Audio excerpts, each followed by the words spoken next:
se dieron cuenta en la plática aquí con oye, lógico, así debe ser. Están aquí Álvaro Pop, analista independiente, y Juan Carlos Zapata, director ejecutivo de Fundesa. Y lo prometido es deuda. Y vamos a aterrizar en el tema del gabinete, que era la nota de ayer. Y digo era porque también se le puso a la par en cuanto noticiosamente hablando las declaraciones del presidente, de las cuales también vamos a hablar. Ahora sí, empezamos por la lista al revés, licenciado Zapata, de la Z para la A. Y la pregunta es, bueno, ¿cuál es la primera impresión que usted tuvo con el gabinete? 7 mujeres, 7 hombres, algunos dicen más técnico que político, otros dicen, bueno, no, ahí hay también cuadros de partido. ¿Cuál es su análisis? Pero lo primero que es bastante evidente es un gabinete muy balanceado y uno lo puede ver desde esa perspectiva. Hay hombres, mujeres, hay técnicos, hay académicos, hay personas que ya han hecho gobierno, hay personas que por primera vez están en una posición en el Ejecutivo. Lo primero que es cierto es que evidentemente lo que uno puede ver son que todos son profesionales desde diferentes perspectivas que han estado en sus ámbitos para cada una de las carteras y que tienen, digamos, esa experiencia para cada una de las áreas en las cuales están. Así es que eso pues, siempre es positivo valorarlo. Lo segundo que creo yo que es importante es que toda la ciudadanía tenemos que trabajar de la mano con las autoridades para poder apoyar a que el gobierno tenga buenos resultados. Es que recordemos que en este país vamos todos y como dicen, en este barco todos tenemos que ir remando, porque al final los réditos que pueda tener una administración hacia la población, eso va a tener una positividad importante hacia el futuro del país y a poderle dar mejor esperanza, mejor prosperidad a los guatemaltecos. Así es que... le interrumpo un poco lo que platicábamos con Peter Lambert, que hay a veces poca conciencia de que mientras mejor esté la población, vamos a estar todos mejor. Es que yo puedo entender que hayan críticas a una administración, eso es lo más natural en una democracia y eso es totalmente legítimo. Eso es saludable. Pero creo que innecesario, pero creo que debemos darle la oportunidad, por lo menos a las autoridades, para empezar de que empiecen. Yo miraba a mucha gente criticar ahí en redes sociales y le digo, miren, pues si ya han tomado posesión, ya los están casi que criticando tan duro. Entonces, creo que primero es dar esa oportunidad a que puedan empezar a trabajar, a poder trabajar con todos los sectores de la población, porque hay ciertamente que trabajar con diferentes sectores desde diferentes perspectivas, porque hay muchos temas. Guatemala, ya se decía bien, tiene muchas necesidades y yo siento que ahí todos podemos aportar desde diferentes perspectivas para buscar las mejores soluciones para el país. Bueno, me paso ahora con Álvaro Pop. ¿Cómo ve usted el gabinete? ¿Se lo esperaba así? ¿Le sorprende algo? ¿Cómo lo analiza? No, yo quiero empezar regresando a las redes sociales que se mencionaron. Yo creo que uno encuentra de todo. Una crítica muy fuerte a las expectativas no logradas, al análisis de cada uno de los miembros del gabinete con sus luces y con sus sombras, sus posiciones ante las luchas sociales. Creo que todos tienen algún tipo de inquietud. Sin embargo, mi posición es que efectivamente hay que dar un voto de confianza. Es decir, si creemos en el presidente, si respaldamos al presidente, me parece que este es el momento de mostrar que vamos a confiar en su buen criterio y vamos a confiar en que va a encabezar un equipo, que esa es la primera cuestión que hay que entender. Necesita un equipo.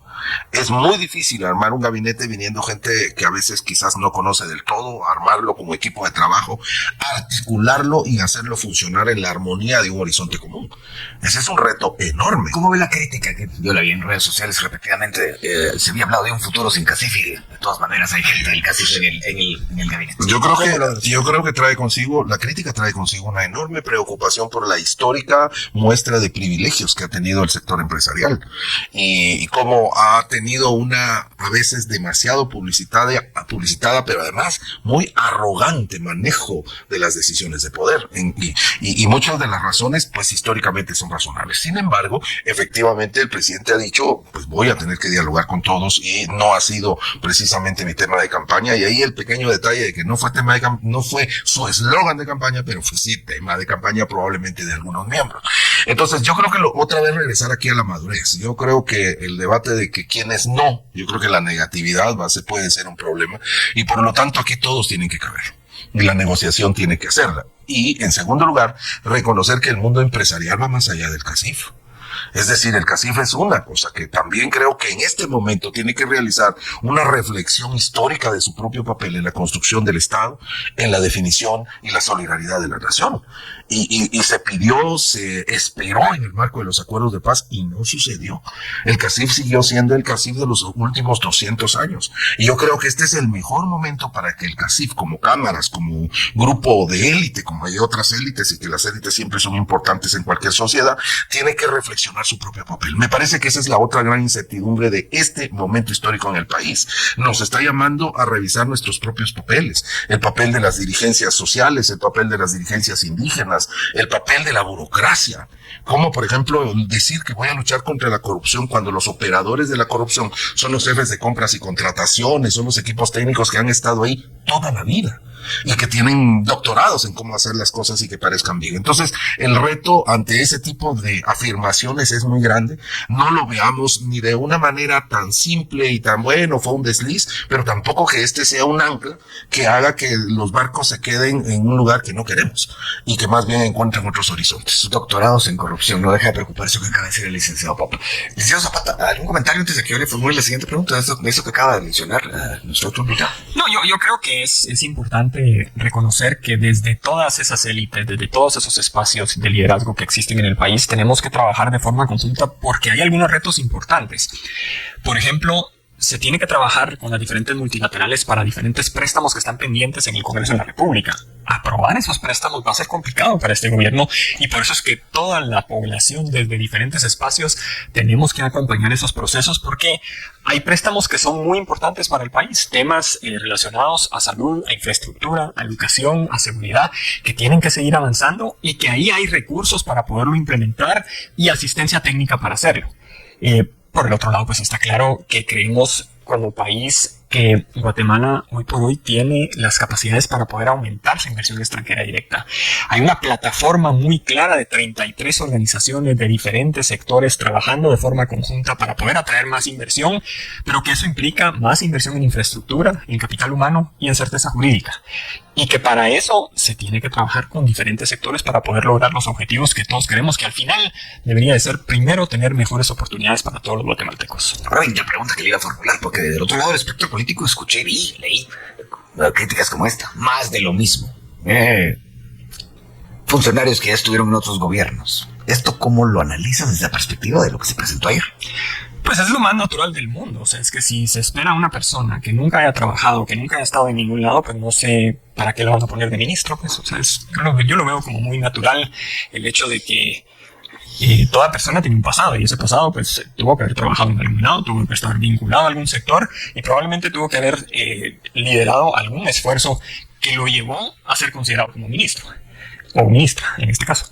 Así es que creo que es importante reconocer que como guatemaltecos lo que tenemos que empezar a pensar es cuáles son las habilidades que tiene cada uno de esos ministros en general, cuáles son los equipos que van a llevar a sus viceministerios, porque recordemos una cosa, ahí está la clave. es que eso es un gran tema. Los ministros al final, y le voy a robar esta frase a otro comentarista muy reconocido, es que los ministros deben ser el blindaje político, porque los que realmente deben operar los ministerios son los viceministros, y esas son todavía personas que no conocemos, y que espero yo, y eso es realmente una oportunidad para el país, que se le deje a los ministros poner a sus viceministros, porque lo que suele pasar es que los viceministros después le responden a otros funcionarios, probablemente algunos que ni siquiera están en el Ejecutivo, y ahí es donde empieza la corrupción. Bueno, en ese sentido, licenciado Pop, quisiera preguntarle algo. No se lo pregunté, pero cabe, por supuesto, en esta charla. Esa paridad, 7-7, ¿cómo la ve usted? Bueno, interesante, ¿verdad? Yo creo que el que haya más participación de mujeres, siempre es bueno. Yo, honestamente, esperaba más. Yo esperaba 70-30. Mujeres, 70, más mujeres. Que me parece que está en la enorme oportunidad. ¿Por qué lo esperaba? Porque está en la enorme oportunidad de hacer cosas extraordinarias. Es decir, el estar 50-50 lo hubiéramos esperado de cualquiera de los últimos gobiernos. Yo no lo hubiese visto extraordinario que Yamatei lo hubiera intentado, Jimmy lo hubiera intentado, lo hubiera hecho, pero estamos hablando de Bernardo Arévalo y de un movimiento que lo social sostuvo la democracia, pero particularmente los pueblos indígenas. Entonces, esperar 60, por ejemplo, un detalle que te demuestre que está listo para dar un paso más de cualquier expectativa. Esa capacidad, realmente, lo digo con toda honestidad, esa esperaba, que fueran no 7, 8, 9 mujeres. Hay mujeres muy potentes en este país en cualquier tema, con enormes capacidades, con el conocimiento de la realidad y el conocimiento de Estado y de la administración pública. Y esa apuesta creo que necesitamos hacerla. Es el momento. Por eso insisto en generación de sacrificio. No, que es mucho pedir. Yo creo que no es mucho pedir. Tener 8 mujeres en todos esos ministerios no es mucho pedir. Entonces es un acto político, es un acto de valentía. Así que yo sí esperaba un poco más en esa dirección. No puedo esperar yo. Ya vamos 1-1 aquí. Álvaro Pop, Juan Carlos Zapata aquí conversando acerca de cómo va la coyuntura, una coyuntura que es, digamos, emocionante en un sentido, tiene su dosis, por supuesto, de incertidumbre y bueno, muchos elementos para que quienes acaban de sintonizar, ¿cómo fue el licenciado? Tiene que ser un estadístico, ¿no? Y era estadista. Yo aquí me confundí con lo que toca a usted, licenciado. Y así vamos 1-1-1. Bueno, sigamos conversando acerca del tema. Ayer se presenta este gabinete de gobierno. Y resulta que también el presidente da declaraciones. Entre otras cosas, el presidente dice que le fueron a somatar la mesa. Que le fueron a decir, si no entrega, bueno, dijo los señores de los poderosos del norte, ya sabemos quiénes son, también la Unión Europea. Licenciado Pop, ¿usted cree que hay gente que estará viéndolo desde la perspectiva de la soberanía nacional? Es una manera de verlo, pero hay quienes lo ven. Hubiera habido necesidad de ese somatón de mesa si las cosas hubieran sido diferentes. Sí, la respuesta creo que es más que obvia, pero vale la pena desarrollar. Sí, la respuesta es la segunda parte de la pregunta, efectivamente. Sí, vas a ir mañana, sí, así le enseñan a uno en las universidades cuando dicen, nunca haga preguntas como esa. Pero en este caso creo que sí, creo que vale la pena. No, yo creo que las condiciones que vivimos, porque no han terminado, han implicado desde hace muchos años la intervención internacional. Y por eso tuvimos la experiencia de la CICIG, por eso tuvimos una MINUA, una misión de verificación para el caso de los acuerdos de paz. Por eso hemos tenido un papel determinante en algunos casos de los Estados Unidos y porque nosotros hemos facilitado eso. Es decir, no es que sea ni gratuito, ni aventurado, ni intempestivo. Hay lógicas en las cuales desde la preocupación geopolítica hasta el diálogo de las élites con estos grupos internacionales y países, hay un juego de intereses muy grande. Así que yo lo veo absolutamente natural. 1, 2, eso todos lo sabíamos. O sea, repetir como acabas de decir que mañana va a salir el sol fue lo que hizo el presidente. O sea, lo veo poco relevante en absoluto. Pues sí, así fue, todos lo sabíamos y incluso lo vinieron a decir. Recordemos a las misiones que tuvimos de Estados Unidos encabezadas por gente verdaderamente clave que vino a decir, venimos a decirle tal y cual cosa a esta administración, que se respete, que se cumpla y que se vaya. Y por supuesto que los mensajes que trae consigo el que le quiten la visa, el que se apliquen las leyes internacionales que convierten en cadáveres financieros a muchas gentes, también demuestran eso. El mensaje fue por todos los medios y creo que lo que está diciendo el presidente solo demuestra que las razones eran válidas. Bueno, en este caso, licenciado Zapata, ¿usted cree que si el presidente hubiera tomado una real distancia de lo que estaba haciendo el Ministerio Público hubiera podido evitarse ese somatón de mesa? Yo creo que como parte del orden mundial que es Guatemala, eso es parte natural de las instituciones y de la defensa de los principios democráticos en cualquier país. Lo que creo es que efectivamente había mucha insensatez en los postulados de muchas instituciones, el NP siendo una de ellas, en donde en algún momento se llegó hasta cuestionar las elecciones, lo cual para cualquiera que conoce cómo funcionan las elecciones el día de la elección, eso es meramente imposible. Entonces, definitivamente... Habla del fraude. Sí, definitivamente el proceso electoral tuvo vicios de cualquier tipo, de personas que fueron excluidas, de personas que no las dejaron participar, de personas... Eso sabemos que fue así y que eso es parte de las reformas electorales que tienen que ocurrir este año en el Congreso de la República. Es que de todas las reformas que podemos hacer como país, esa debería ser la más importante en este momento, porque una nueva elección con los mismos artículos y la misma ley que tenemos hoy va a ser muy complicada. Por eso hay que hacerlo, digamos, este año porque ya dentro de 3 años ya no se logra. Es que ese es el gran tema, que ahorita el Tribunal Supremo Electoral, de hecho, ya lanzó la postulación de la CAME para poder empezar a generar un proceso de participación a partir de unas semanas para poder presentar propuestas de reforma que luego ellos, como Tribunal Supremo Electoral, llevarán al Congreso de la República. Para que no vuelva a pasar lo que nos pasó hace 4 años, donde el Tribunal Supremo Electoral entregó una iniciativa y después simplemente fue engavetada, es necesario que desde el Congreso de la República exista esa capacidad de articulación de consensos para poder tener una propuesta que pueda ser aprobada este año. Si no se aprueba este año, lo que decís es cierto, es muy difícil que se vaya a aprobar en los próximos años, porque después ya empieza la parte política, la campaña, ya en 2 años ya empezamos a ver movimientos políticos y ya empezamos a volver a estar en este sistema que solo busca ver quién va a ser el próximo presidente, y eso sería muy lamentable, no aprovechar esta oportunidad de una reforma a la ley electoral y de partidos políticos. De eso podríamos hablar 2 horas, 3 horas, pero nos quedan pocos minutos. Y cuando usted mencionaba eso, licenciado Zapata, me vino a la mente algo que estuve conversando con un analista un par de días atrás, que decía: yo no le recomendaría a mí a buscar la presidencia, o sea, es la presencia, dijo, para ser exacto, en una junta directiva del Congreso si no va a presidirla. ¿Qué opina usted de eso, licenciado? Además, es buscarla muy difícil que la consiga, sino imposible. Buscar es una batalla perdida, es una batalla perdida.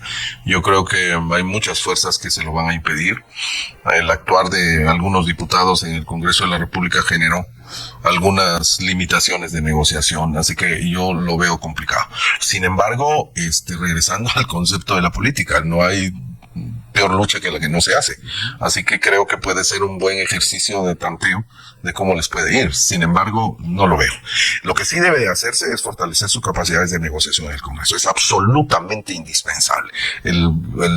Si no el primero, el segundo frente de lucha del presidente va a estar en el Congreso de la República, porque van a estar llamando a todos sus ministros hasta neutralizarlos, van a estar fiscalizando cada uno de sus pasos, cada una de las acciones gubernamentales. Se puede volver un obstáculo. Entonces, desde ya tiene que desplegar una estrategia que le permita operar bajo nuevas condiciones. Pregunto si ese retiro de visas a más de 100 diputados que ocurrió después del 30 de noviembre, ya sabemos que el 30 de noviembre se aprobó el presupuesto que no queda en vigencia y se le retiró la inmunidad a los magistrados del TSE. Ese antecedente, ¿usted no cree que va a pesar un poquito este año en esta Por supuesto que puede pesar, pero insisto en que las negociaciones tienen que superar todo ese tipo de cuestiones, y es posible superarla. Y es posible superarla porque los diputados distritales necesitan del Ejecutivo, necesitan estar operando en sus territorios. Y esa necesidad va a ser, realmente va a jugar a favor del presidente. Además, el presidente es el que opera los consejos de desarrollo. Hay que regresar, hay que limpiar los consejos de desarrollo. Y creo que su lucha contra la corrupción puede empezar con un adecuado, un oxigenado, un limpio y transparente manejo de los consejos de desarrollo. Ahí puede ser en la primera lección, incluso con señalizaciones que lleven hasta juicios penales de gente, incluso del movimiento social, que ha entrado en la lógica de la corrupción, empresarios locales que han entrado, constructoras locales que han entrado en la corrupción dentro de los consejos de desarrollo en los diferentes distritos del país. Bueno, en ese sentido, Peter Lamport lo decía clarísimo, la incidencia clave de los gobernadores. ¿Cómo lo ve usted, licenciado Zapata? Yo coincido con el tema de poder trabajar a través de los consejos de desarrollo, pero también la coordinación con los alcaldes.